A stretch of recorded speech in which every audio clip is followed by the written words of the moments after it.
Yo, what's going down? This is Flyers Nitty Gritty with my comrade, Yarif Warlock, and the great Maher. What's going on, y'all? Chris, what's up, buddy? Oh, what's up, guys? How are you? My bad for you. I thought you were going to go. No, whatever. I just always casually just say, yeah. Yeah, but what's up, guys? Thanks for having me on. I appreciate it. Love that hat, Chris, actually. And speaking of apparel, Jamie, sweet shirt, dude.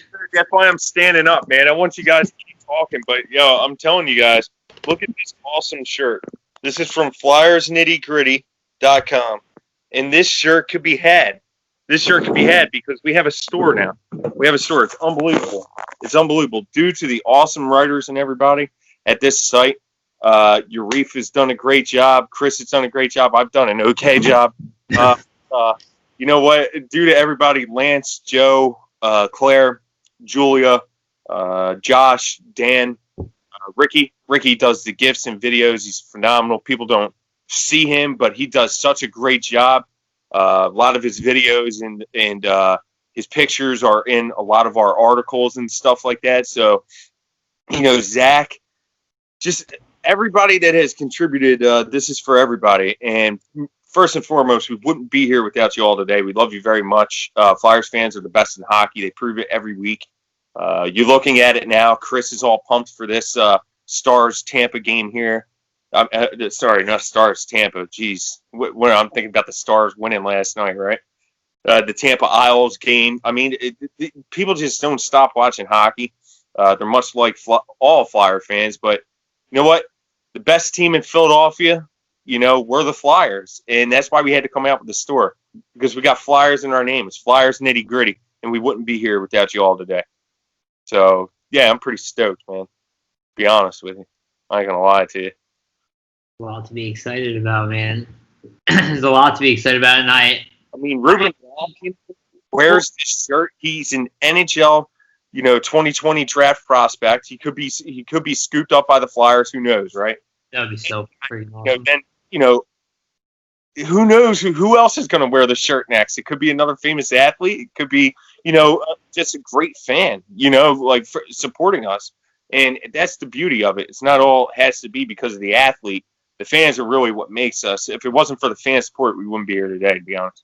So, in my opinion, anyway. Yeah, dude, I completely agree. Oh, sorry, Chris. Go ahead, buddy. I would love to see Gritty in that shirt. Could you imagine him in one of those? Yeah, they get the real big size, like a 4X or something, stretch it on him. I'm gonna tell you, a 4X is huge, man. I'd be wearing a 4X, man. But you know what? That's good. You know what, Chris? That's a hell of an option there. You know what? We're going to get one printed just for Gritty for next, if we're allowed to be there. I mean, just everybody know we are credentialed with the Flyers. Unfortunately, due to COVID, there's going to be a lot of restrictions and whatnot. Yeah, it should be interesting. It's going to be a very interesting media coverage moving forward, right? Yeah, but you know what? We got to get down to this podcast because we got a lot to talk about. Yarif, I'm going to start it out with you because I know this is one of your favorite players. Sean Couturier, of course, in the Selke last week. He became the third Flyer in franchise history to win this particular award. Okay, on top of not only Coots winning the award and what it means to him and what your thoughts are, but tell me, how the heck does a Flyer not win this award since 1987? Well, that's an interesting. So several different aspects there. One, I don't know if the Flyers necessarily had a defensive center. Well, we've had players who could play defense like Couturier to an extent, but maybe not the two-way game. We haven't had many. Maybe Rod Brindamore. We don't have many guys who have really been able to contribute what Sean Couturier specifically has brought on a very regular basis. We had Michael Hanzus. We had other guys who were really good defensively, but they didn't bring both elements of the game. So I can see a humongous gap there, a little bit. It's a really hard trophy to win. But I will say this, is that I think Sean Couturier had a better defensive year last year, which is why I am a little down on trophies, because when you realize that a lot of these nominations, even with Bergeron and all that, it's not a popularity contest. It's not really, it's more of a narrative, right? It's who's popular and whose team is having success and who's putting up numbers of late. But it's not a true indication always of the best defensive center in the league because, like, I don't know. I've seen so many weird voting things where, like, they're all so nuanced. I will say I think Sean Couturier, I've said this before, is a number one defenseman at center. Like, that's how I see him. Like, he doesn't lose outside of his playoffs, but he doesn't normally lose battles. He wins every one-on-one battle. He contributes offensively at an elite level. He does it all. So I think he was due. And I think with players like Patrice Bergeron and Datsuk and Kopitar, he's had a tough competition. What I think this really means is, at Coots' age, where he is right now in his career, he's officially in his prime, and it's like he's got this window now, maybe of like 6 years. But I think he was amazing achievement, well-deserved, and I think he deserved it last year even more. But, I'll take it. Whatever, good for him. Hopefully he wins the next one, too. Chris, take it further. Do you think this could be a changing of the guard for this trophy with Coots winning? I personally think so too. I think this is the start of a new era. Like, if you look at like the way the whole season was, and then now, sadly the way the playoffs ended, and then now winning this award, I think it's really starting a new era of Flyers hockey where it's coming out of that decade where they were pretty much mediocre for so long. But yeah, I agree with everything Yariv said. I think it's been a real long time coming. I honestly think he should have won in 17-18. Even though, I don't think he was nominated that year, was he? He was nominated, but I think he finished third in the voting, if I'm not mistaken. That was his first year of like nominations, but I think he finished third because I think wasn't it? I think Kopitar won. Yeah, and then Ron came in second, and I think Coots. Not this past season, the one before that, the 17-18. Yeah, the last time they made the playoffs. Oh. Yeah, he finished third. That was his best season on record, too. Yeah, because that was right. Yeah, because that year, the last 2 years coming into this year, he had 76 points in both years. And the way his defense was, it was always like he was always good defensively. Like, if you go back, you look at the stats, he was always good defensively, and he always averaged around 10 to 15 goals. But then 17-18, he started to get those top line minutes, and then he really broke out. So that was where the points came, and then Yuri, as you said, as with the guys with the defense, but not having as much offense or having more offense and less defense, Coots really brought both of that these last couple years. And as you said, I think it's a real good turning point for him and the team to move forward from this and to realize how good of a season they had, and then they continue this for and me and you, we've talked about this before, how. You don't build a team to contend for 1 year. You build a team to contend for 5 to 10 years. That's what the Flyers are doing right now. Yeah. Great point with that.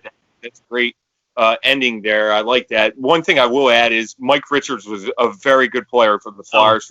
Richards didn't get enough credit for what he did. For not saying within the organization, because they knew how valuable he was.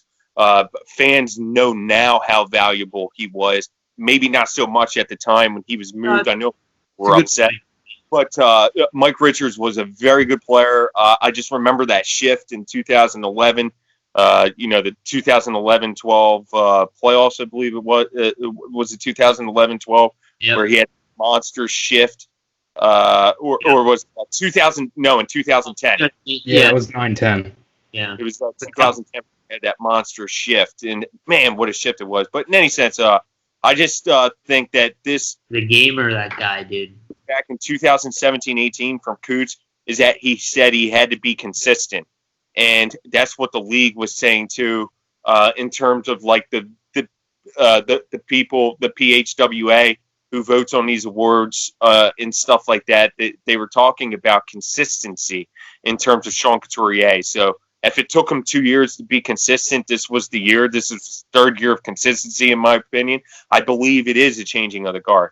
I believe that it's going to be a Coots thing here on out. That Coots, not only, he may not win it every year, but he's going to be looked at like a Patrice Bergeron now or a Kopitar now. He's that good. I agree with both of you. He is that good of a player. This dude is one of the toughest players to take off the puck. There's only one other person on the Flyers right now that I could even think of that is tough to take off the puck, and that's Jake Voracek. Both of these players are the two toughest players, in my opinion, that don a Flyer sweater that are the toughest to take off the pucks. And their zone entries are very good. Their zone entries are very good as well. Like Coots and Voracek, they work hand in hand, and I think that's why a lot of times you see them paired together anyway.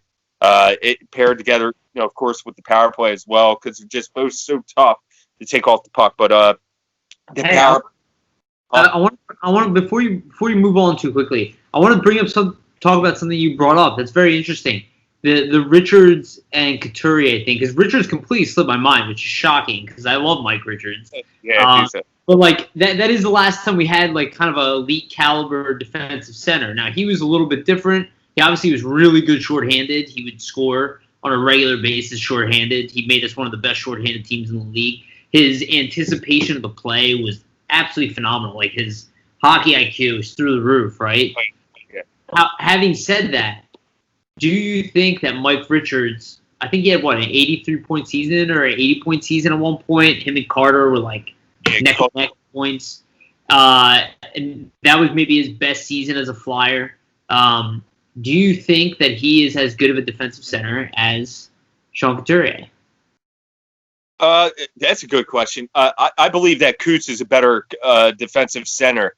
And the reason I say that is because Coots is very consistent. He has had that consistency defensively. It's always been there. Maybe not so much offensively, and it's just starting to come into form. It was just starting to come into fruition in 2017-18 was like his best statistical year. He has been he was lights out in juniors anyway. He was one of the best, put up 192 points in I think 2 years or something like that, down in juniors. So the offensive game has always been there. But no, I think he's better defensively than Mike Richards. He's shown more consistency that realm. I mean, we're talking about his career started in 2011, right? So in 2011, you're talking about 8 years later. I don't know if Mike Richards, was this type of player 8 years later. You know what I mean? Like, was he? We're just talking about for their time. But my thought with Richards, and I want to hear Chris's opinion after this, is Richards had this swagger. He had this championship swagger. We see it everywhere he went. He won a championship. He always was confident. He never got under his skin. He wasn't even the best in shape. None of that mattered, and he still just won championships. and he was a phenomenal defensive center. He was one of the best in the league. I remember we were like, "Oh my God, we found another Bobby Clark." I remember everybody was super excited about him. He had an 80-some point season. We thought he was going to get better. Didn't work out that way. Sean Couturier, I would take him over Mike Richards, even though that's a tough one, though, because Richards in his prime, he's a winner. He took us to the finals, then won a cup somewhere else. Chris, what do you think? Interesting, a little bit younger, honestly, I can't say much about Richards. I never saw Richards play. Because, I became a fan in the last lockout in 12-13. And Richards was traded by then. So I never saw Richards play. Chris, you need to go back and you need to watch Mike Richards at 25. I'm 100% serious. 24 to 27, 28 years old. Everybody thought this guy was good, carried the Flyers. I remember Dion Phaneuf was in his prime at that time, too. Yeah, everybody was saying, how can you find a Mike Richards and how can you find a Dion Phaneuf? How do you find that defenseman who will just throw you into the boards and score 17 goals a year? And how do you find the defensive center who does it all? Again, he was a Patrice Bergeron at the time. Now, credit to Patrice, but I'm totally taking this off route. But Patrice Bergeron, I was thinking about he had 9 years in a row. He got voted. In Selke. Couturier, he has a similar approach. I don't know if he's going to do 9 years. It's ridiculous. But if he could do 5, 6 years in a row where he's nominated, it's definitely doable. Right, and one thing I'll say about Couturier too is I notice this a lot with the lineup is that if you notice that there's a guy that's in a slump, Coots is that guy. He's that stick-it guy where if somebody's playing bad, you can stick somebody with Couturier and they'll start to play better. It happened in the beginning of the season when Voracek and JVR weren't playing as hot. They put them with him and they started to produce a little bit. It was around October, November. But again, they started Coots is just that guy where he makes everybody around him better, and that's something I noticed that he's done consistently the last couple years. Best contract in the league. That you cannot argue that. He has the best contract in the league. Nathan McKinnon. Huh? Nathan McKinnon. I would say that's one. Well, hold up. I'd like to debate that. I will debate that for sure. You know what I mean? Nathan McKinnon's $4 million a year or something like that. Is he making something really low, like 4.5? Yeah. When did he sign, though? He's the best player in the league right now. I think. I'm not saying Coots isn't in the conversation, but I would give the edge to Nathan McKinnon right now. Would you trade Sean Couturier for Nathan McKinnon? Absolutely. Yeah. There you go. There you go.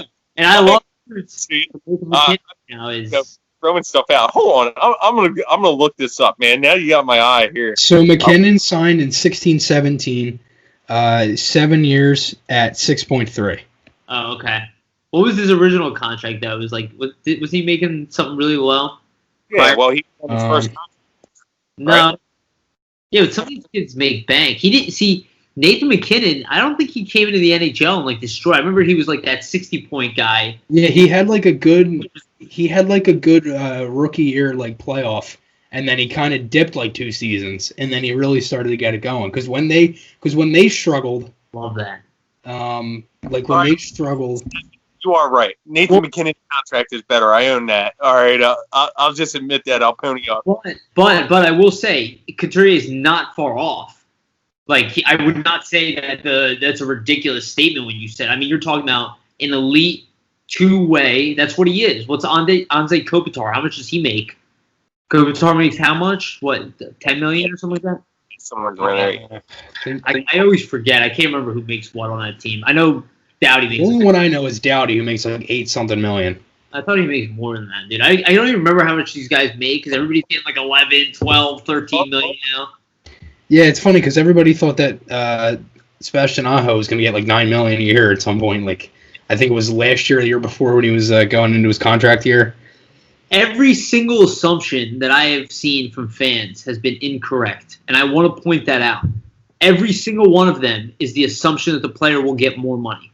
Yeah. As for Kopitar, he's 8 years, $10 million. Well, Kopitar, he's 8 years, $10 million. Oh, yeah, I thought so. But again, he won a championship. In the fans' defense, the reason people pony up more money is because you fall in love with these players. You know what I mean? Yes. Yes. It's not only that. But like a Carter Hart, people are thinking that he's going to get, an upwards of like anywhere from 8 to 10 million per year. Now, the only way he does is years. So if he signs like an 8 or 9 year contract, it could be like a Rick DiPietro. He's not less than 6. He's not signing less than 6 with us. Oh, I agree there. Right? I agree there.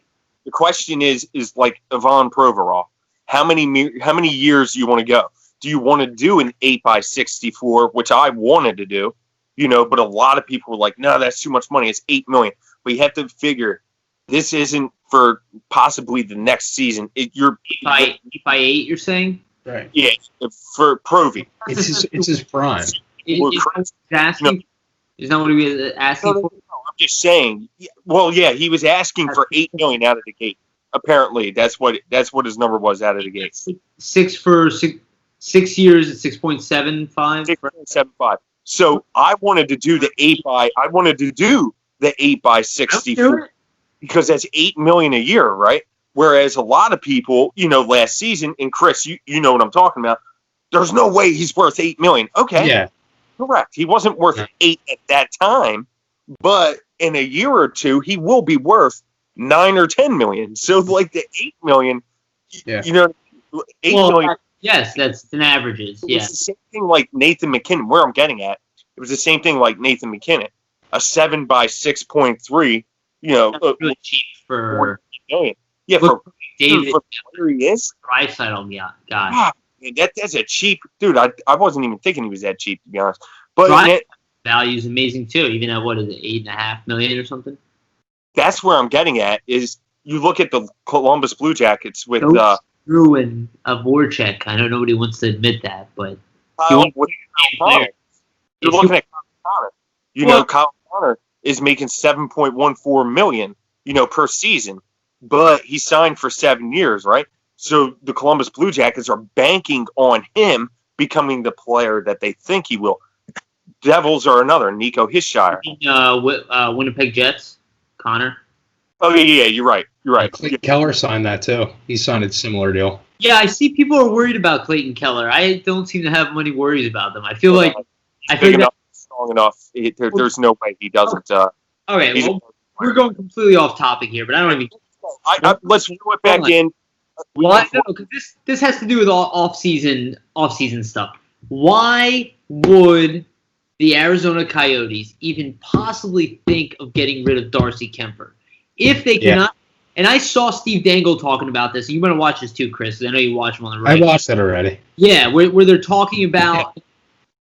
Okay, and I completely agree with him. If you are an organization who finds a goalie who is making $3.5 million and then $5 million subsequently for the numbers he put up, by the way, and you can't afford that player, maybe you really shouldn't be an NHL franchise. I can't help but think that it's like that is even a modest salary for what the guy is giving you, and you still can't pay him. Like he was literally a guy making like 45, 50 saves a night in the playoffs, and he did it in the regular season. If he was an average goalie, they make $5 million in a year. Look, Jake Allen makes $4 million a year. Yeah. I think specifically he makes 4.5. This is what I'm saying. It's like I want Arizona to stay. I'm not saying to get rid of the team or anything like that. Yeah. Couturier and Matthews are both from there. There's a payoff to being there. So like I'm all for keeping it, but what is going on? Yeah. Like I get not being able to keep Hall or maybe bid for some of these larger players, but that is just ridiculous. Right, and I mean you talked about it too. It's their best season in like 8 years, and they're talking about trading their goalie. It just makes no sense. Traded all these assets to get Hall. Right. And it's like, what are you guys doing? And then I saw something the other day. They were looking at trying to trade what's his face, Ekman Larson. I was like, why would they do that? Well, maybe that's why Chaika is gone. Because maybe they were like, hey, you guys start selling off assets. We don't have money. And he's like, yo, what the? I'm completely guessing, But I guess. I mean. He put together that team. They started doing well. It's the best they've looked in years. They're stable. They're going to attract fans. So what if they lost this year? They got plenty of opportunities. They're young. And. Yeah, and it's funny because it's funny you bring up the fans too, because I feel like a lot of the reasons why they don't have fans is their arena is in like the worst possible area it could be in. I think it's like an hour outside of the city. Yeah. Which is the same problem with Florida as well. Like I've heard this on Spit and Chicklets before. Like former players have come on and they've talked about it. Like if they put these arenas in. Like in like the city of Arizona and, I don't know, just say like Miami or Florida, they would draw more fans. And I think that's part of the reason why they don't. A Miami hockey team would be so cool. I don't know if it's got the culture for it, but be like a Vegas team in some kind of really. Exactly. style. Exactly. And that's the thing. Like, and I think everybody thought like going into that year of Vegas was like, well, these people don't really know hockey, but yeah, they sold out like every night. Yeah. All right, we took it way off. Sorry, Jamie. Back. We're talking about the Arizona Coyotes. I could give a crap. This is Philadelphia Flyers. Forget about Arizona and what they're doing. This is not the Coyotes Nitty Gritty podcast. For reason he didn't leave because he was mad or whatever. There was a different reason involved that had nothing to do with him being pissed off. I'll talk to you at the end of this show. All right. In terms of that. Good stuff.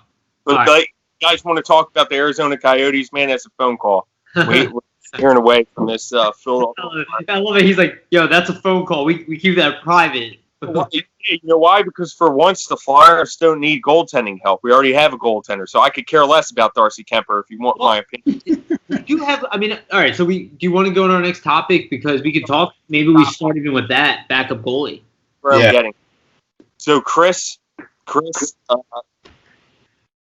Oscar Lindblom and Nolan Patrick have been talked about by multiple players, by Chuck Fletcher, and the hope is that both of these players are 100%. We are finding out now, and may have been, that maybe Oscar Lindblom wasn't entirely 100%. He was good enough to play, but he may have not have been, 100%. So the hope is that both Oscar Lindblom and Nolan Patrick come back, next season 100% healthy. What are some of your thoughts? Is Nolan Patrick a bust?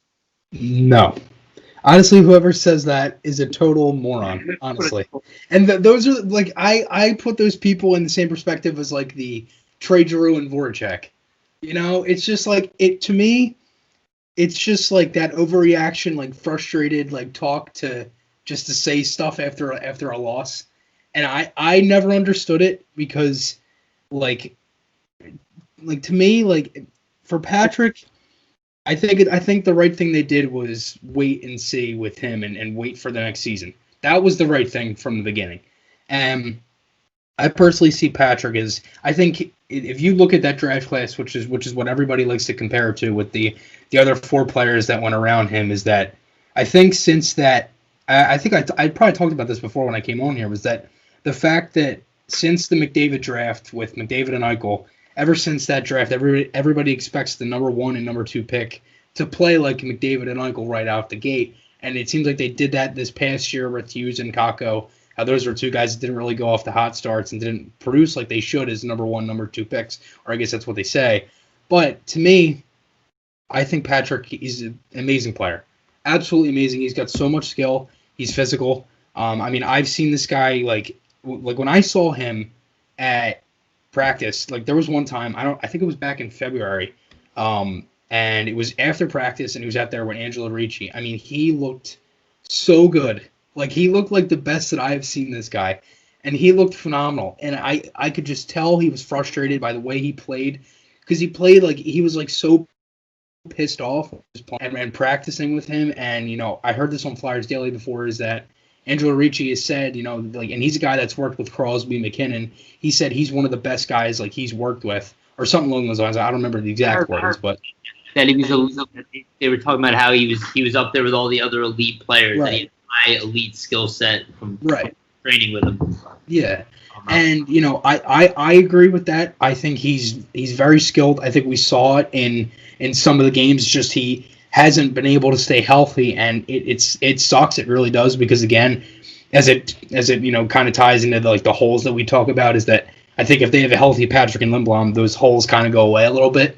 So again, that's another thing to put into perspective, is that they may not do anything this offseason, knowing that they have a healthy Patrick and Lindblom back there. So that could be something as well. That is a great point, because you know what? One thing I do miss is Patrick being in the slot on the power play. Yeah. That man, him just blasting pucks, in the slot. Either in the slot or the side of the net. Right. Mm-hmm. Mm-hmm. He'd let it rip, and even if he's on PP2, JVR could be in front of the net, deflect on him. Urife, I hate to talk to Urife about this. Not that I hate to talk about this, it's because I know he's so passionate about Nolan Patrick. So I know he's butting at the trying to get some chime in here. What are your thoughts, Urife? If we're just talking about Nolan Patrick in particular, I'll say the same thing about him. I think he is an elite number 1 center in progress. I have loved his skill set since the draft. I still envision like a power forward playmaking center, like somewhere in between of Sean Couturier and Claude Giroux, to be honest with you, because he's a little more of a playmaker, pure playmaker, goal scorer type player than Couturier was coming in, to the NHL. I think it's huge. I think it's a huge part of our team. I think that's what Chuck Fletcher is waiting for. I would not expect any kind of drastic changes. Let me say that twice, actually, because there's 2 options here, okay? I don't expect sell the farm type of moves, okay? Yeah.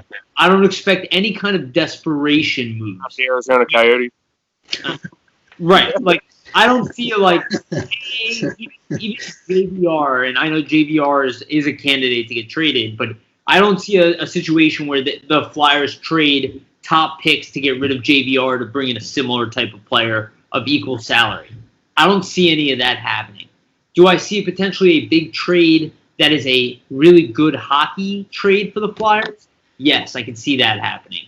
I don't know exactly what that will be, but I think the Flyers will explore their options. I think they're in a position where they can be pretty patient here. They have the draft, which is going to be an interesting time, and they also have free agency right after that, which they don't need to be the ones who kind of go all out and bid for the highest end players. I imagine they'll have phone calls with everybody, but for the most part, unless it's really worth it, Pietrangelo is the only guy I think seriously coveted that's available this year. Not Mike Hoffman, we'd be interested, but not with JVR here at $7 million. We just don't have that role open. If we can get rid of JVR's contract, we'll do it, but we're not going to rush. Again, so let's go back to the initial question. With Lindblom and Patrick back, it changes the whole game plan. Like, they're going to be optimistic. We know Fletcher's optimistic. He has some nice backups even internally right now, right, with Frost, Rubtsov, Lashinsky. What? Sandin potted a goal for HV71 earlier. Well, I'm talking about centers, but I totally, I mean, all those guys. But I'm just talking about third-line center options, right? If you want to include the other options, you have Allison, Bunneman, you have Sandin, and NAK might take a jump. Ratcliffe, obviously, we're waiting for him to take a jump, but inevitably when he does, he's going to be very noticeable, right? We're not even including other young players that might even come over or make a jump. Maxime Chusko might make a jump. David Kasha. We don't know, right? So we have all these young players already. So the wings are open in my mind. Yeah. What I think the Flyers will look to is add another centerman, a bottom six, but a good bottom six centerman, Melker Karlsson, somebody who's probably going to make $2 to $2.5 million a year, maybe even for a couple of years. Just to get somebody in there, solidify a fourth-line role. If Patrick is back, phenomenal. That guy drops down, and you have four good lines. You can throw anybody on the wings, right? Theoretically, you can throw kids on the wing. If your fourth-line center is really strong, you can put kids around him, right? So you really are going to look at options like that. I think that's going to be the Flyers' biggest priority is back up behind Patrick and behind Frost. Guys that they will try at third-line center next year, right? And they'll want a backup behind that. So that's where I am. I think Lindblom and Patrick are complete game changers, and they'll get better as the season goes on, assuming that they're healthy. Lindblom, I think, is a definite, Patrick, we're waiting a little bit, but I see no issues with him starting in a few months. I mean, at least getting started early in the season. Yeah, and this wasn't a knock on the Philadelphia Flyers for playing Lindblom in those two playoff games. First off, in 85%, Lindblom is better than a lot of players that showed up to play on that particular day. Fletcher said that he believed in the second game that Lindblom was a top three player. Yeah, he said he was a top three player.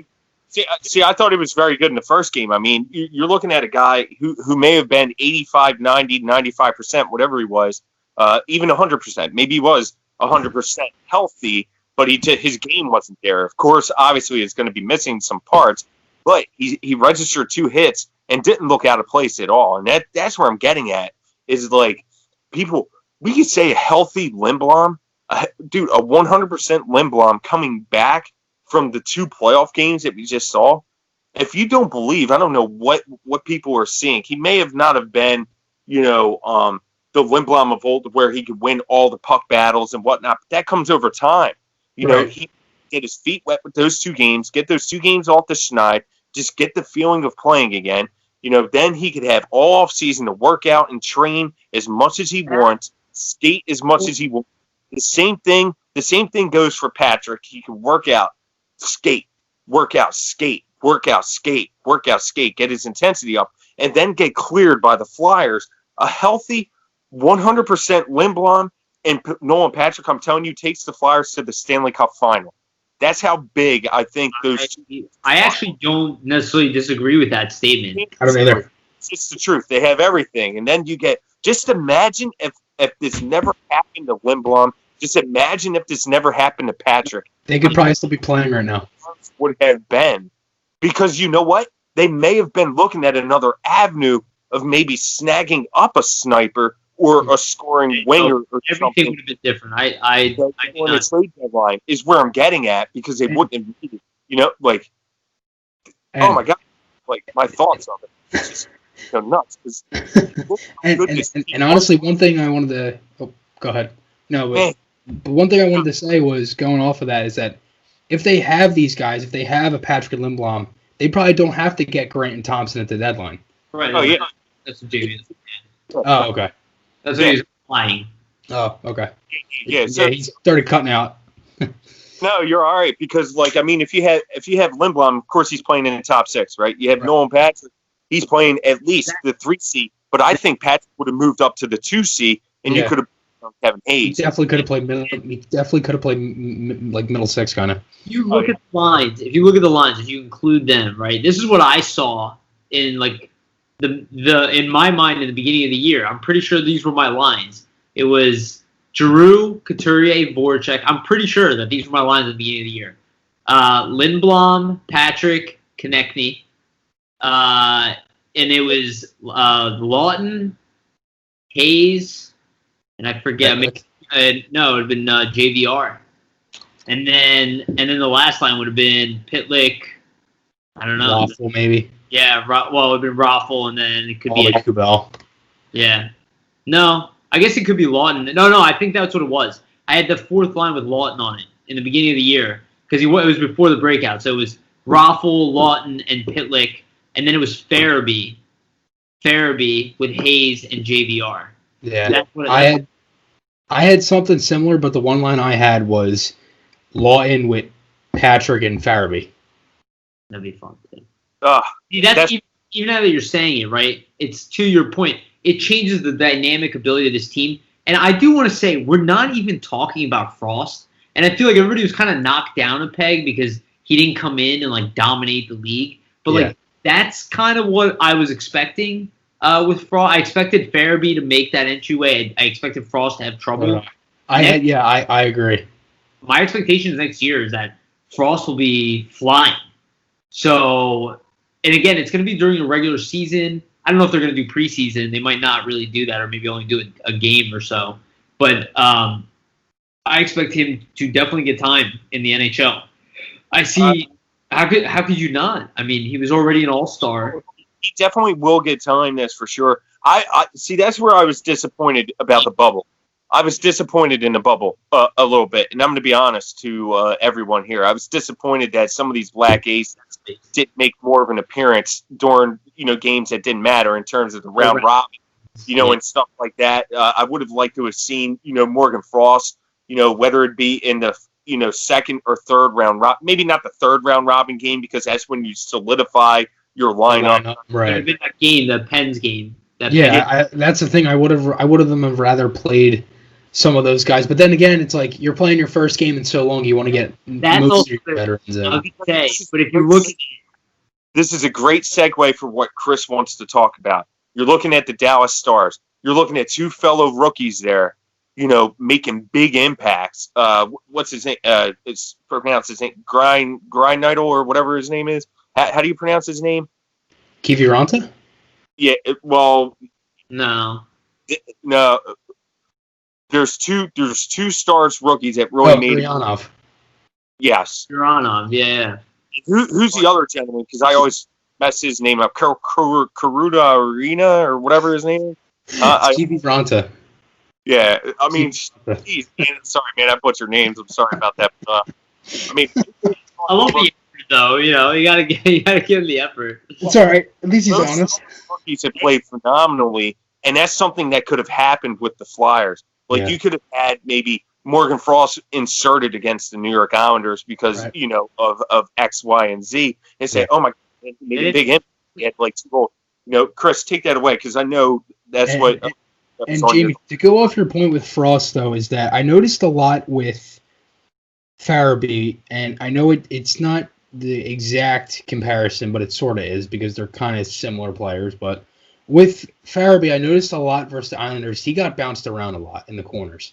And I think that's one of the reasons why he always dumped the puck in. If you notice, he did that a lot. I think that's why. Because the way the Islanders are, obviously we all know they're physical and stuff like that, but I don't think putting in Frost would have did really anything. for their No, offense, honestly. no, I don't. I'm sorry, I didn't mean to interrupt you, but I just mean like I think only in the early games would it have mattered. Yeah, exactly. Like yeah, it would have been cool to see him in some of those other games. But and I think they probably could have did that. But later in the games, I didn't see a reason for him to be in the lineup because if there's not much he can provide, especially because one, he hasn't played in 5-something months at that time. And B, if he's playing, if it's going to be the same thing kind of like Farabee was, and that's what I noticed a lot with him is that he would always dump the puck in, and then like that line specifically, I feel like that line of Farabee with Hayes and Konechny played a lot more with instinct than they did with their hockey IQ.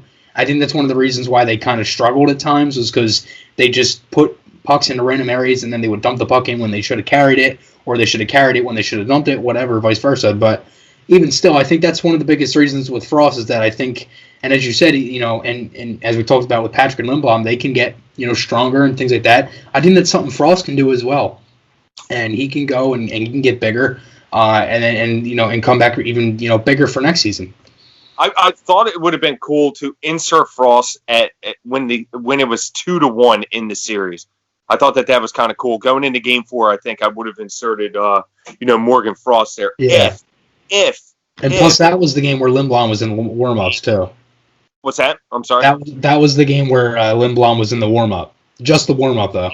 It's warm-up, yeah. But, I would have liked to have seen Frost be inserted there. Unfortunately, you can't then have a player play without playing a game, obviously, because he hasn't played in so long, in 5 months, and, possibly even more than that, because I didn't recall when his last, Phantoms, game was, because sometimes their games are only a few games a week. So right, that was a long period of time before his last game. You can't just expect him to just come out, just from practice or, from working out and stuff like that. But yes, the key to the offseason for Morgan Frost and Joel Farabee is to get bigger, to bulk up a little bit. So Joel Farabee told me last year at developmental camp and then at training camp, he was at 175. I don't know what he was as the course of the season went on. I can't speculate. Morgan Frost told me at developmental camp he was 187. And then at training camp, he told me he lost weight. So he went down to around anywhere from 184 to 182, he thought. Whether that's the case now, not so sure. Don't know what his weight exactly is now. The Flyers won't know his weight until next year, until he comes back, in mid-November is when training camp, as of right now, is scheduled for November 17th. But that could be moved because I'm getting a lot of information stating that the season may be moved to mid-December now, as opposed to the start of early December. So, the training camp may be moved to the first week. I was thinking about that. I think I mentioned this to you, maybe both of you on the phone. It would be awesome if they started hockey right around Christmas, right before Christmas. Kind of like around where the World Junior starts. Yeah, and then you can really get into hockey right around New Year's and have the outdoor games where potentially maybe they could do 50% capacity on the outdoor, and then have the first I'm completely fantasizing here, but first outdoor with attendance, have some kind of an actual audience at the game, which would be a great way to just celebrate coming back to hockey and normality. Right. I don't know. You could have national television to have it be the first game. You can do one game like that. You don't have to do everything. Right. So I got an email. I don't know if you guys did too about Skate Zone. The Skate Zone is now registering classes, fall classes for to learn how to ice skate. So that is a step in the right direction because all these exit interviews and stuff. I was talking to Zach, last week and stuff, Zach Hill, and he said that no interviews will be conducted in Voorhees. Everything was going to be via Zoom, and that's what they are. But that's just a good step in the right direction that Voorhees, now has some, of course they had ice, but now they're going to start to open, up for learning how to ice skate. So I think that's kind of cool. Chris, what's the score of this game? Because I know that's on your docket as well that you wanted to talk about was the Tampa and Islanders game. Yeah, it was 1-0 Islanders at the end of the first, and Hedman just sent a bullet right through Varlamov's arm, so it's 1-1 right now, with about 13:50 left in the second. Wow. Good I game. I hope that Tampa wins that. And again, no knock on the Islanders here, but if Tampa Bay wins that in regulation or something without Point, without Stamkos, woo, that is momentum. And one thing I want to see Ben and Sagan versus like Point and Kucherov, and then you got Hedman, Heiskanen, and then you got Vasilevsky, Hudobin. Dallas. You know what's funny? I completely forgot about Joe Pavelski, but when I saw him being interviewed, I was like, that has to be a huge X factor. And I forgot. I'm not gonna lie. I kind of forgot he was on the team, to some degree. Like when I think of their stuff, but he is just as elite as Jamie Benn and Sagan were. Yeah. He was phenomenal. He was phenomenal. Oh my god, he was like once he scored that goal, he was a machine. I don't think he lost a single puck battle after he scored that goal last night. He's Colin Wilson. Or Colin Wilson. It's funny you mentioned that, Yarif, because that's what I wanted to talk about too. Tyler Seguin made a very good comment about analytics, and there was something that happened. So there was something that happened, during the game where, what was it? They lost some. What was it, Chris? You know what I'm talking about? I'm trying to think. I know what you're talking about. I can't remember what it is though. It was something that the analytics said one thing that was incorrect, to what happened on the ice and what occurred on the ice. And Tyler Seguin was asked that, following the game, and he was like, well, that's analytics for you. And to bring this to people's perspectives, I don't think Robert Haig would have played this season at all if it were true analytics, because the analytics said that Robert Haig was a bad defenseman. It turns out, according to my eyes, that he was at least a decent defenseman. And, so according to analytics, he would have never played, but to my eye test, he should have been on the ice, right? Yeah. So well, the thing with analytics is that they're just misused. They're misused. They're abused, and people think numbers can be used across all games. Yeah, and one thing that I noticed too is that there's people that they use them and then they use the eye test, or they just use the numbers. That's how the NHL teams use it. We're not going to knock having an analytics department and having deep data on what your team is doing. That is what allows you to track the movement, right? Your progress. But that's what you're doing. You're tracking against each player in himself. You can track themselves. Comparing Robert Haig's numbers to another defensive defenseman in another system being used in a different way, in different minutes, in different situations. Yeah, you can be like, oh, look, they're kind of similar, but at the end of the day, they're really not. And that's why even stuff like Sean Couturier, what I was talking about the Selke, it's like, yeah, I can also find you other elite, Belmar, we were talking about the other day. Belmar, even when he was here, was fantastic defensively. Anybody could say anything otherwise. He rarely lost puck battles. It's why he got played so much. Problem is, he couldn't produce anything offensively, so everybody ignored him.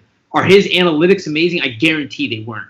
Because his defensive draws, he got outmatched against players in speed and skill, but defensively he was really strong. Who cares about what his analytics say? Look at what happened when he went to Vegas. Yeah, sorry. That's the thing. I feel like.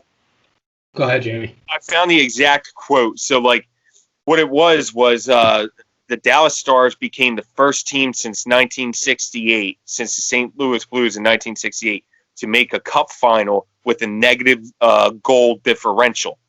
And so somebody asked that to Tyler Seguin what he thought. He says, well, quote unquote, it says that analytics are overstated and or overused. I was like, oh man, dude, that is a shot. Oh man, shots fired. But to get back to Victor Hedman, he has 8 goals now in the playoffs. Yeah, he's been phenomenal. Absolutely phenomenal for Tampa. Well, again, these are elite players. I mean, yeah. He's in very good shape, I honestly underestimated Dallas to a degree. I actually had them really pushing it to Colorado. I even said it on our podcast that I actually was starting to doubt Colorado. I did not expect Dallas, to be honest with you, to be as resourceful and stingy. like what I kind of imagine more of Dallas's play. Like I knew they were good defensively. Like I know about their defensemen. Like it's quite clear. They've had a lot of guys step up. But again, look at the way they didn't produce a ton this year, and they have way too much talent to be a non-high producing team, which tells you they've changed the way they play, and they now play a stingy defensive style. They already had the talent to maybe make the Stanley Cup before this. Now you see they're just kind of putting it together, and they're able to beat teams because they have more talent. They have just as much talent as Vegas. Like there wasn't a differential of talent there. Vegas is a great team, but they beat Vegas. Yeah. I mean, they did it. They came back on them. They people can say whatever they want about the goal. None of that matters, right? No. So it's just very interesting to see that you can win in all kinds of ways. And I honestly wouldn't be surprised if they beat Tampa in the same way, too. It's funny. I had them beating Colorado. In 7 games. So did Wow. I did not. Anthony had the Stars winning the Cup. I had them. I think I didn't really do predictions like that in the beginning of the season. The only ones I really did were the Flyers and I think the Capitals. Mm-hmm. And when I didn't actually do I never made a bracket, but I kind of did one in my head, like after the qualifiers. I had Dallas, I think, going to the Cup final but losing. I didn't have them winning. I had them going to the Cup final though. I would have liked to have seen the people that before the pause. I mean, after the pause, like as soon as the brackets came out, I would have liked to have seen the people that would have taken the Dallas Stars then, because that would be an interesting. Feature. And it's funny. I think a lot of people don't realize 1-9. Yeah, 1-9. right. And then they came in and they beat the Flyers. Hell, I know. Yeah. Look at it now. Now they're in a cup. It seems like I was at that game. Flyers goes to the cup, right? You look at St. Louis Blues. What took them to the cup? That win against us, and what I was at that game. Yeah, because it was like because the Fly. It was in October. They were coming off like a 3-game losing streak, and they lost that game, and everybody was like, what the hell? And then I had just had a deep feeling that they'd come off a couple losses, they'd come home and they win, and I think Coots scored like 10 seconds into the game, and that was it. Like Bishop was absolutely phenomenal after that, and they couldn't score. Yeah, but it's what it is. But this is a great segue to lead into our next topic of conversation. Lawton and Provy have both said that they want minimal moves in the offseason because they believe in this team. Urife, I'll lead off with you because I know you're very passionate about this team. So is Chris. But our conversations, you're very passionate as well about this team. That you like the overall makeup of this particular team and whatnot as well. Do you agree with Scott Lawton and Ivan Provorov with what they have said in terms of making minimal moves because they don't want to mess up the overall makeup of this team? Totally. I think they've earned it. They reached expectations, in my opinion. I think they exceeded the early season expectations for a lot of people, but I think that's where Chuck Fletcher really believed that they were. I'm not convinced that Chuck Fletcher thought they were going to win a Stanley Cup. Otherwise, he would have traded for more than just Grant and Thompson. It's not that I think he thought they didn't have a chance, but he didn't see it as like, hey, I'm shipping out my first-round pick. I'm shipping out a young player, and I'm getting an all-star player to add to this group to take us to the next level, right? Kind of like what other teams usually do, and maybe it would even be a permanent thing. What I think he recognizes is that keep the players you can, right? Get rid of the players who are kind of like the aging guys. They'll probably not make it back. Find a way to fix whatever holes and bring that core group back because they are friends. They are tight-knit. Like that, they probably learned quite a bit. It's still a very young team. Yeah. So and a lot of them have been here a while too. Yeah, exactly. And in my opinion, if they're telling you that, that's a pretty big statement. I mean, that's it. Yeah. You got to realize, in my opinion, if I was in Chuck Fletcher's shoes, you guys remember the movie Miracle? I think you saw it, right, Chris? Yeah, for the first time. There's a moment in that movie. What? You never saw it? That's crazy, Jamie. You got to watch it. You've never seen it? There's a moment. And he called me crazy for not seeing it, and then I watched it. In my opinion, it's the best hockey movie. But hold on, let me get this out. The best. There's a moment in that movie though where there is the extra player who's brought in later during the tournament. His team is not playing where he thinks, and he brings in a guy who's really good, like from around like college hockey, because that's all these guys were. And he came in and was practicing with the team, and they went to the coach and they said, "Hey, this is our team." They're like, they're like, "We don't want anybody else here. Like, we have our team." Yeah, they went to the coach, the Brooks, and said that. Maybe that's not true. I believe it is. But they said, hey, we have our team here. We believe in this group.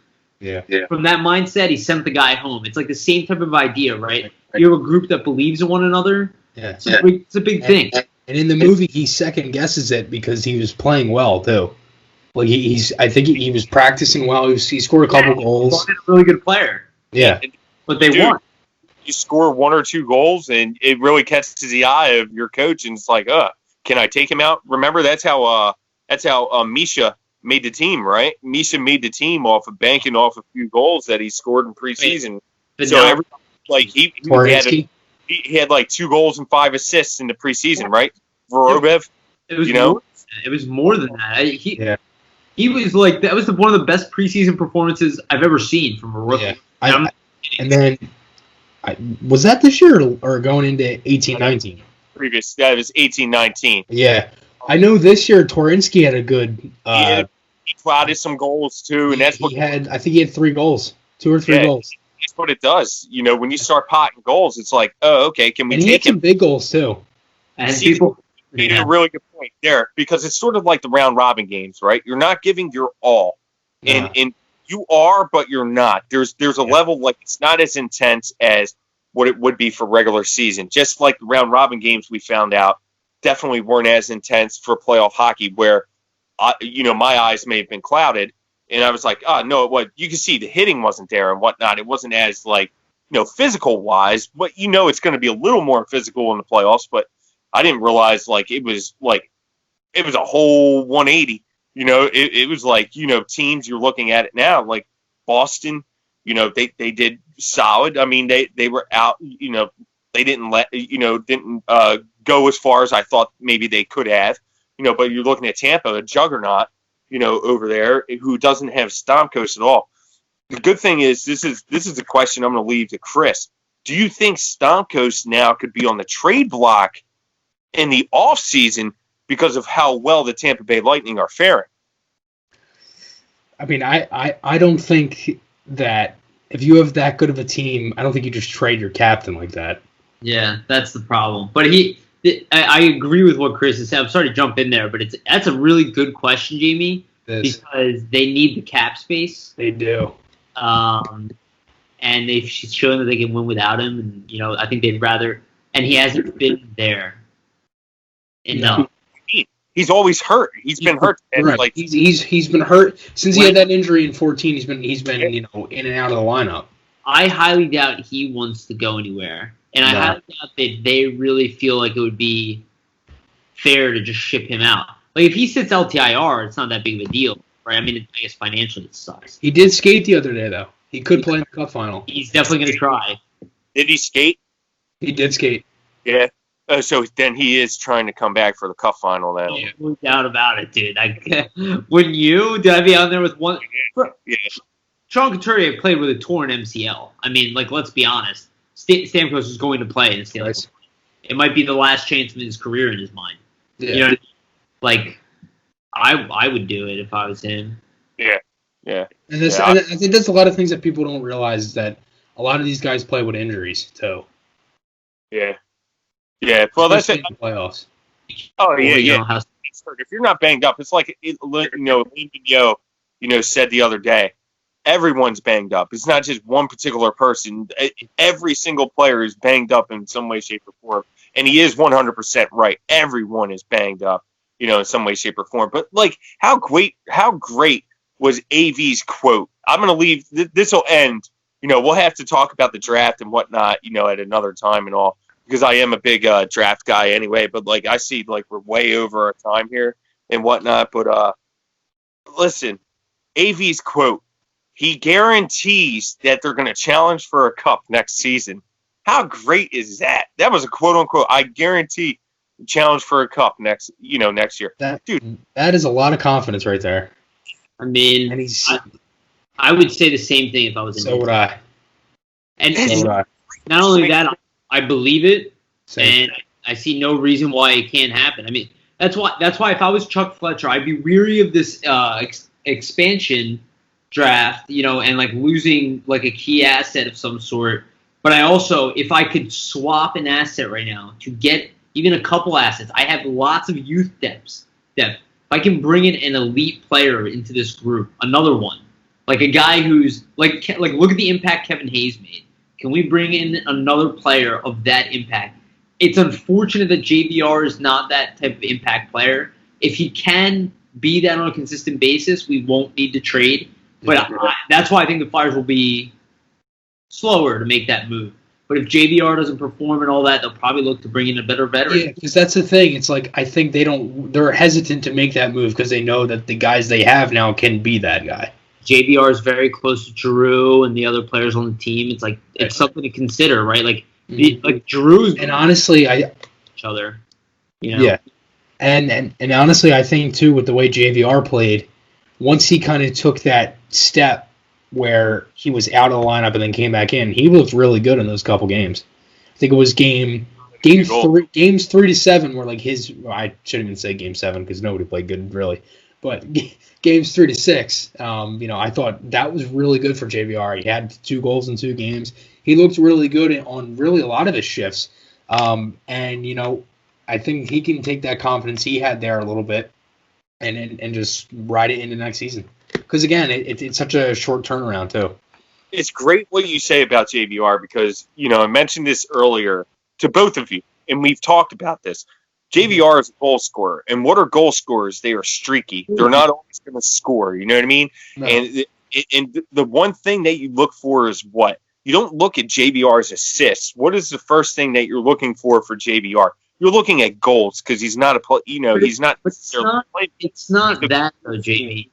And goal scorers are streaky. So like he's going to go 3, 6, 7 games, without potting a goal, where he could be doing other things right that maybe people aren't seeing. Well, and I'm sorry to cut you off, but I think this is where, and this is why I got really harsh on him, is that he tends to disappear and not do those little things too. Yeah. And that's the problem, is that I agree with that whole thing. Was the playoffs. He was very lazy. Very lazy. He was great. Yeah. That's what I was saying is that he turned it on so much where it like every time like he looked like everybody else could be fine. He looked like he'd be skating with center blocks on his feet. Like he looked like he was just didn't want to be there. I'm serious. He looked like he just didn't want to be there.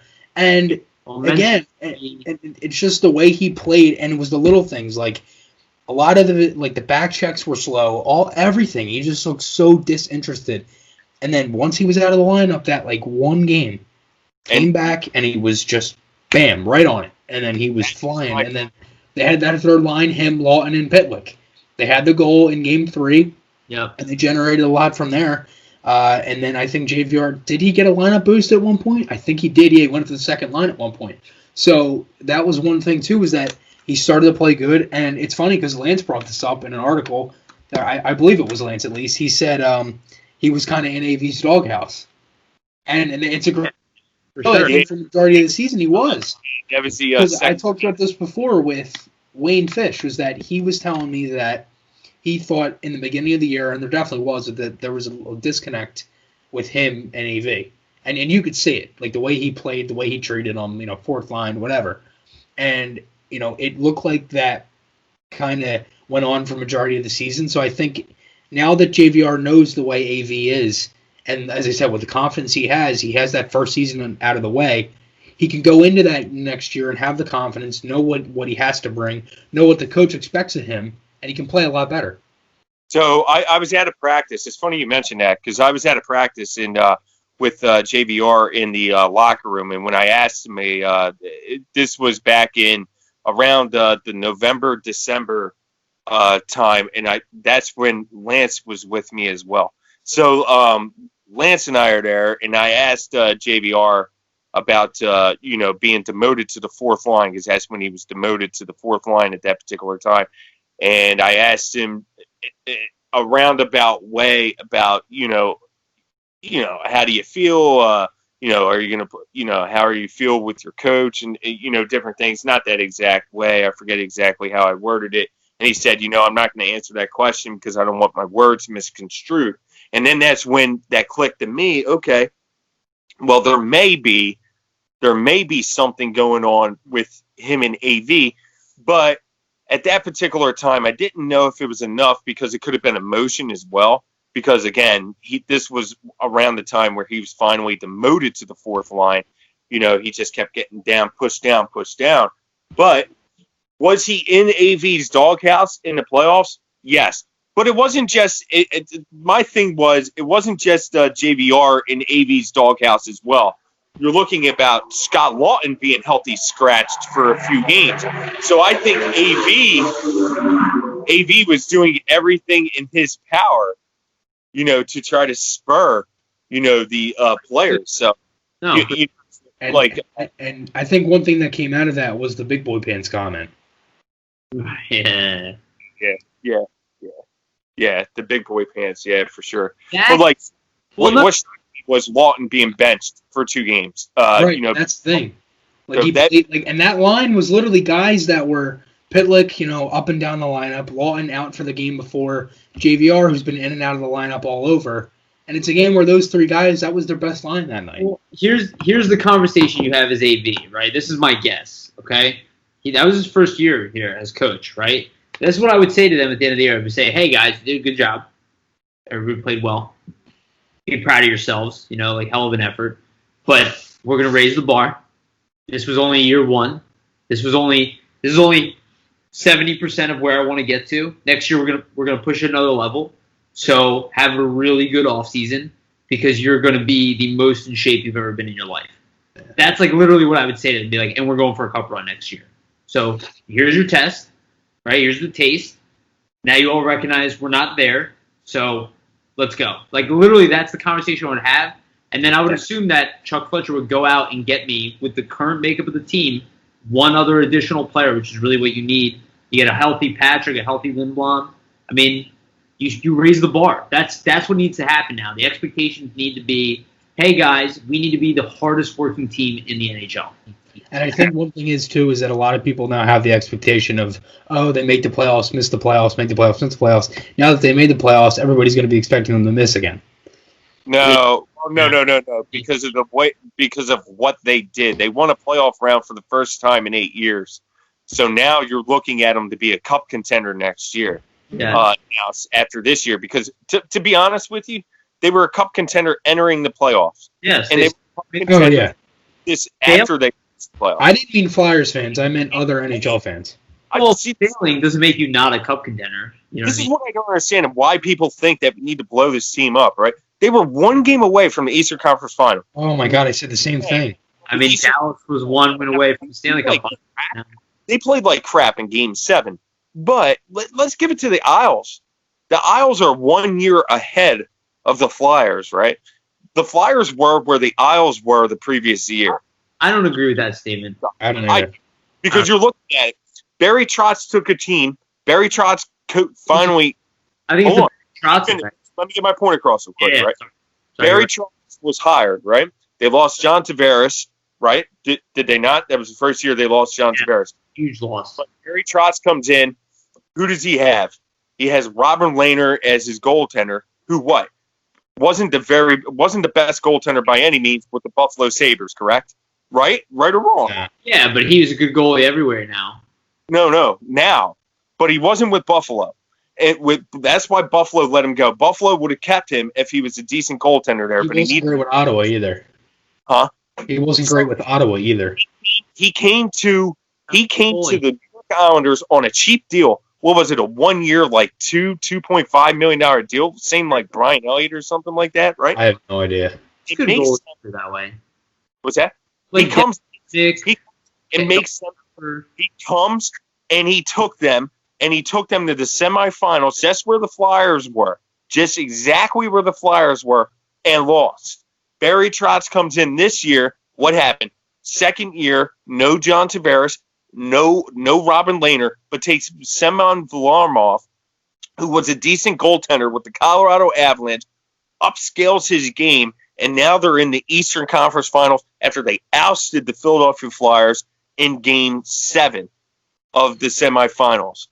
The New York Islanders the Flyers are where the Islanders were the previous year. I think that's I see your point, but I don't know if that's what I would say necessarily. Yeah, I wouldn't either. Because like if I look at it like if we're going back to like regular season, they were like right there in the playoffs. Like they were like fighting with like Columbus to get it. By far the better team in the regular season, and Yeah. I think next year that's going to be reflected. I think roster wise, the Flyers are ahead of the Islanders. Oh yeah. Where I think maybe Jamie. This is Jamie's point though. Are you saying that coaching wise they're a year ahead of us? Because I would agree with that. I would too. He put the system in, lost in the. Is that what you're saying? The system. You have to look at it. The pause definitely helped. The pause helped the New York Islanders. They helped Barry Trotz like rekindle. Yeah, well, that's the thing. I kind of looked at. They had Pazzo that they picked up at the trade deadline. And what happens at the trade deadline when you pick up that type of acquisitions? 9 times out of 10, they do not pan out, and then they become free agents. Now they already had a contract in place with Pazzo, and I get it, I understand it. But this was a new system for him to learn. So you go through a now, which would be the new season. You go through a training camp. Peugeot learns this system more, and what happens becomes a freaking phenomenal third-line center, right? He solidified their whole offense. You know what I mean, though? So, like, these are some things. Then you have now a Zizekas who's 1 year older, a Barcel now who has more experience. Yeah. They were the Flyers weren't supposed to go 7 games against the Isles. The Isles should have ousted. Where I'm getting at is that the Isles should have ousted the Flyers, in 5. But they didn't. They were a more advanced team to do such. But yet the Flyers fought back and forced a Game 7. I do not believe that the Flyers need to mess up the overall makeup. I think their overall makeup is there, to which they will be a cup contender. Excuse me. He should be a cup contender even without Patrick if he does not return. Yeah. And honestly, I think the thing is with the Islanders too is that if you look at them, they're older too. Like, they have a lot of older guys, and like as much as people want to kind of harp on the whole Andy Green thing, like he's been absolutely phenomenal for them. Like Andy Green has been so good for the Islanders, and he looked really good in the Flyer series. Like he was like I looked at him, I was like, oh my god, man, he's playing like he was in like the. I don't remember when he played with the Devils, but in his whole run with New Jersey, like he was playing phenomenal. And like I think that's something that kind of that bodes in with it too, is that they're older, and they realize they have these other guys in here. Like they have their mix of veterans, they have their mix of young guys, and I think the thing with them is what really helped them the most was they got everything out of everybody. Like their fourth line scored in every series. I mean, Martin's got a couple goals in this series. I think he's actually their leading scorer in this series. As for Zizekas, who you brought up, he's not in the bubble anymore, so he's out.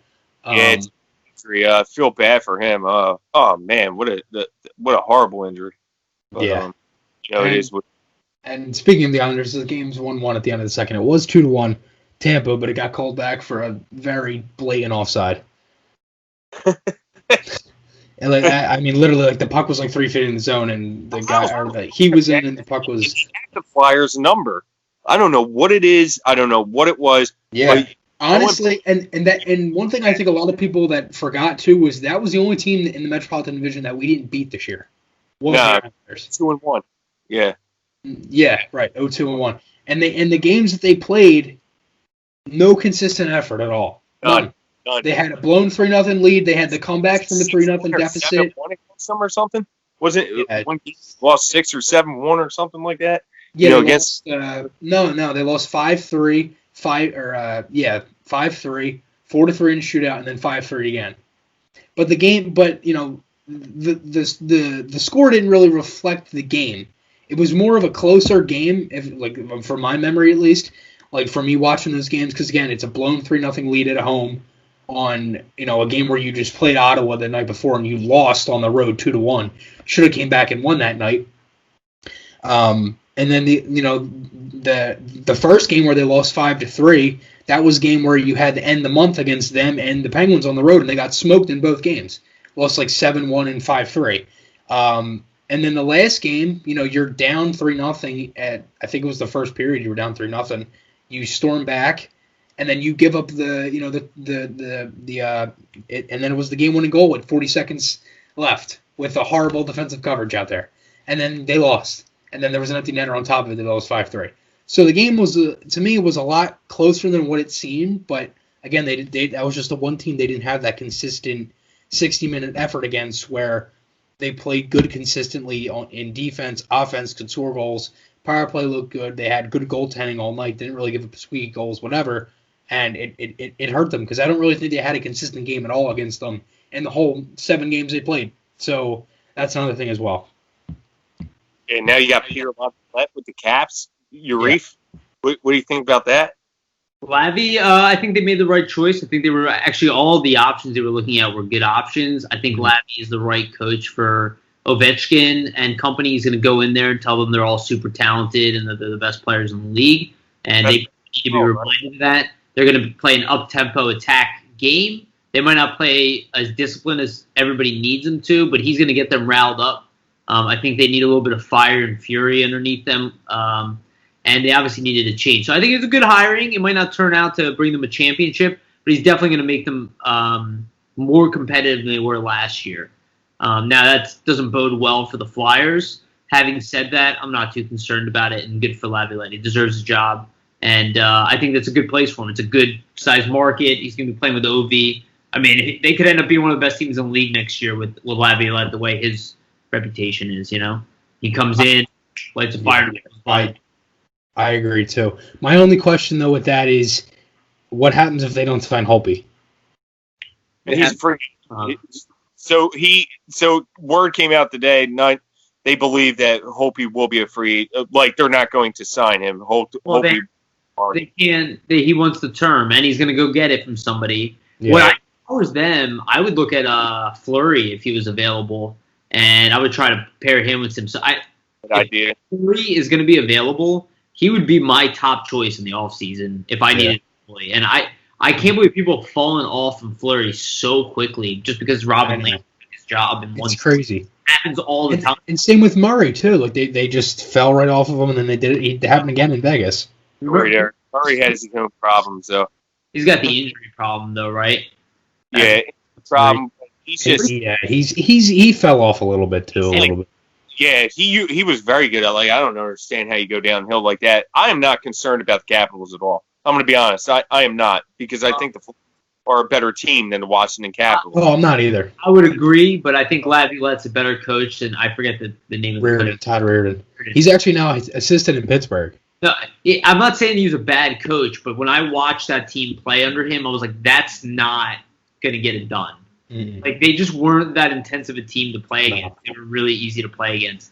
I don't think he ever really had that locker room. I think after Trotz left, I think the players were probably pretty disappointed. I think they bought into his system. They won a championship. They probably wanted to go at it again. And then they brought in a guy that probably didn't fit the bill. Laviolette's a guy with a cup, right? Yeah, with a cup. What am I talking about? Carolina. He took every team to a cup final. Right, exactly. He's got a bunch of cup appearances, played with almost every great player in the league, either coached against them or, in the finals. He's played against so many good players and had him on the team. It's a good choice. It's a really good choice for them. I think they made a good call. And we don't know the Capital system that well. We don't know. We don't know what they have available. I mean, they still have a ton of talent, and they're not the scariest team. Right now, I'd say on paper, the Flyers are the scariest team in that division. The question is, what happens in the offseason? Because my thing is that I think everybody's 1-2 punch in the Metro with the Caps and Penguins has fallen off a bit. And to me, I think it's the Flyers' time now to win the division. I think they're right there. It is. I think they are the best team in the division, if you want me to be quite frank. I really do. I firmly believe. I firmly believe. Honestly, I don't. We have a good coach, too. That's where I'm getting at. There's a lot of good coaches in this division. There's a lot of them.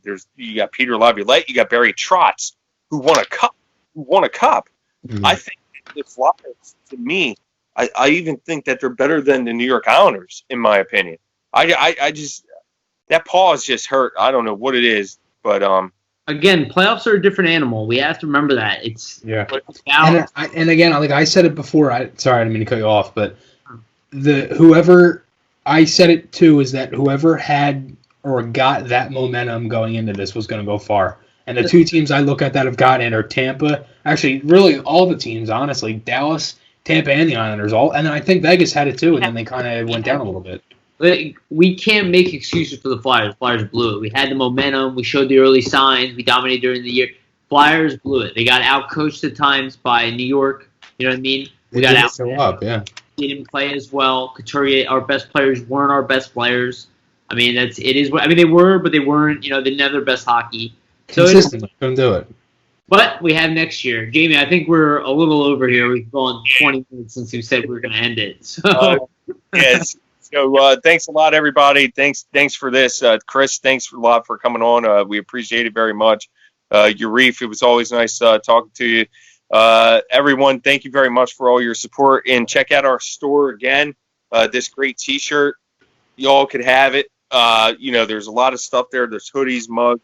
Tote bags. There's Chris's hat there that we're selling and stuff.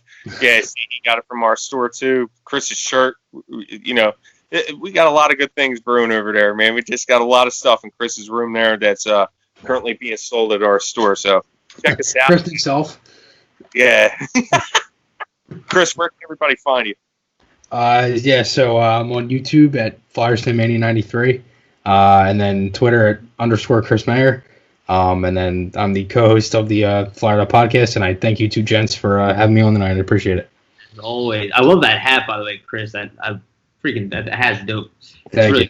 And then also, just to let everybody know, if you guys can like and subscribe to our stuff on YouTube, that's also a big help.